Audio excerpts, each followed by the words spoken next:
અંકલેશ્વરના બાકરોલ ઓવરબ્રિજ પાસે સ્ક્રેપ ગોડાઉનમાં ભીષણ આગ. કેમિકલ વેસ્ટના કારણે આગે વિકરાળ સ્વરૂપ ધારણ કર્યું. બાજુમાં આવેલા શ્રમજીવીના ઝૂંપડા બળીને ખાખ. અંકલેશ્વરના ઔદ્યોગિક વિસ્તાર અને તેની આસપાસ સુરક્ષાના નિયમોના ઉલ્લંઘનને કારણે અવારનવાર બનતી આગની ઘટનાઓમાં વધુ એક ગંભીર કિસ્સો ઉમેરાયો છે. અંકલેશ્વરના બાકરોલ હાઈવે ઓવરબ્રિજ નજીક ધમધમતા એક ભંગારના ગોડાઉનમાં આજે બપોરના સુમારે અચાનક ભેદી સંજોગોમાં ભીષણ આગ ફાટી નીકળી હતી. આ ગોડાઉનમાં નિયમ વિરુદ્ધ પ્લાસ્ટિક, લાકડા અને મોટા પ્રમાણમાં જોખમી કેમિકલ વેસ્ટનો જથ્થો ગેરકાયદેસર રીતે સંગ્રહ કરી રાખવામાં આવ્યો હોવાથી આગે જોતજોતામાં રૌદ્ર સ્વરૂપ ધારણ કરી લીધું હતું.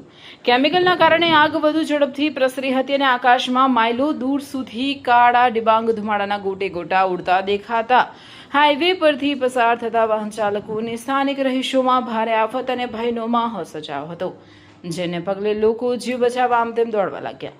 આ ગંભીર હોનારતની જાણ સ્થાનિક લોકો દ્વારા ફાયર બ્રિગેડને કરવામાં આવતા જ પાનોલી ફાયર સ્ટેશનની ટીમ એક્શનમાં આવી હતી અને 2 અદ્યતન ફાયર ફાઇટરો સાથેની ટીમ તાત્કાલિક ઘટના સ્થળે દોડી ગઈ હતી.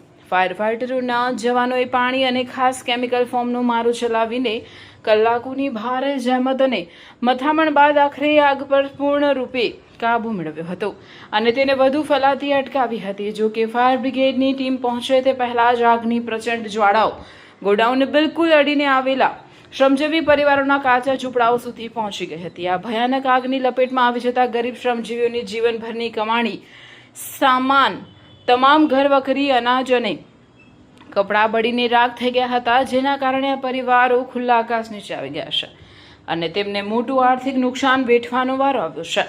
સદભાગ્યે આગ લાગતાની સાથે ઝૂંપડામાં રહેતા તમામ લોકો સમય સૂચકતા વાપરી બહાર નીકળી ગયા હોવાથી આ સમગ્ર દુર્ઘટનામાં કોઈ જાનહાનિ કે ઈજા થવા પામી નથી, જે એક મોટી રાહતની વાત છે. હાલ સ્થાનિક પોલીસે આ મામલે અકસ્માતનો ગુનો નોંધી ગોડાઉનમાં આગ કયા કારણોસર લાગી અને ત્યાં કેમિકલ વેસ્ટ રાખવા માટે જરૂરી મંજૂરી હતી કે નહીં તે દિશામાં ઝીણવટભરી તપાસ હાથ ધરી છે.